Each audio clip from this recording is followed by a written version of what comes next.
We start tonight with Carl Palladino, the developer and Buffalo School Board member known for being outspoken, controversial, and politically incorrect. Over the past few days, he has taken some heat for comments that he made last weekend about education and minority students who attend UB. Tonight, we have video of the comment that you'll see for the first time. And we looked into the comments and found that they are not accurate and got a rather surprising response when we tried to ask him about them.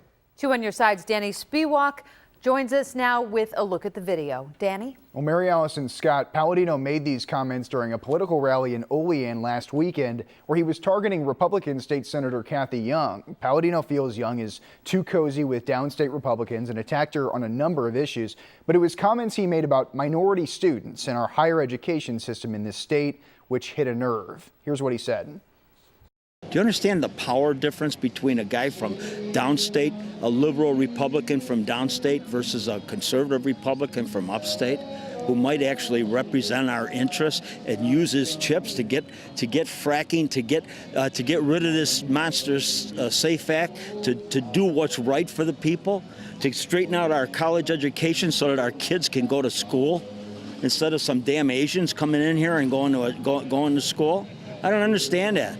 We can subsidize Asians to come here, okay, and we don't let our own kids get educated. Is that why we formed a state university system? I don't think so. Carl Palladino is a public official. He serves on the Buffalo School Board and ran for governor in 2010. I looked into his claims and attempted to ask Carl about his comments at last night's school board meeting.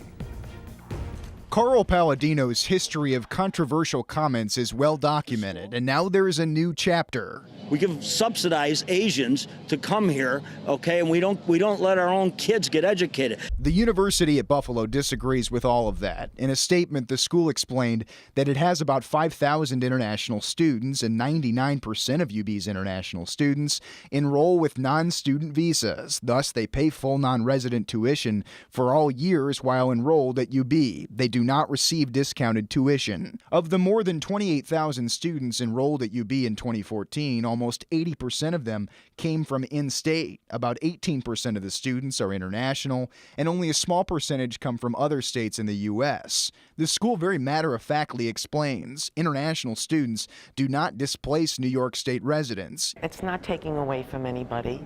It's not taking away from the students who were at the university. A public official making racist comments. I don't understand why you would do that. Mel Holden adopted her 11-year-old daughter from China. Her daughter is in 5th grade at Olmsted in the Buffalo Public Schools. It hurts me, like, for my daughter, but it also hurts me for the rest of the kids and families in this city. In the Buffalo Public Schools, there are more than 2,000 Asian students. That's 7% of the student population. We should be celebrating it at UB. We should be celebrating it in the Buffalo Public Schools. This week, Palladino told the Buffalo News he was sorry. He said, "I apologize to all Asians for the coarseness of my remark and selecting them as my example." He told the newspaper that he was actually trying to say that any out-of-state student gets educated on the state taxpayer's dime, and I don't think that's fair to the taxpayers, he said. But we had our own questions for Palladino before a board meeting this week about how an elected education official could ignore statistics and falsely claim that international and out-of-state students limit college access to New Yorkers. This is what happened when we attempted to ask him those questions. All right, this weekend you made comments about... No. I'm not talking to you. I'm talking to her. No, that's not true. No, we're talking to you. Carl, right. Carl, I'm asking you the question. I'm asking you the question. I'm asking you the question. You said this weekend that damn Asians are being subsidized. You made that comment this weekend. I'm not talking to you. You're not going to talk about this. You're not going to talk about this. You have a lot of people asking questions about this. You have a lot of Asian students in this district. Press that's not Channel 2, anytime. You have a lot of Asian students in... After yesterday's attempt, I contacted Palladino 2 more times to give him an opportunity to explain his remarks. At last night's meeting, he refused me once again. When I approached him a second time, and this morning I called him. When I identified myself on the phone, he erupted into another profanity-filled tirade and then hung up the phone. Danny Spiewak, Channel 2 News.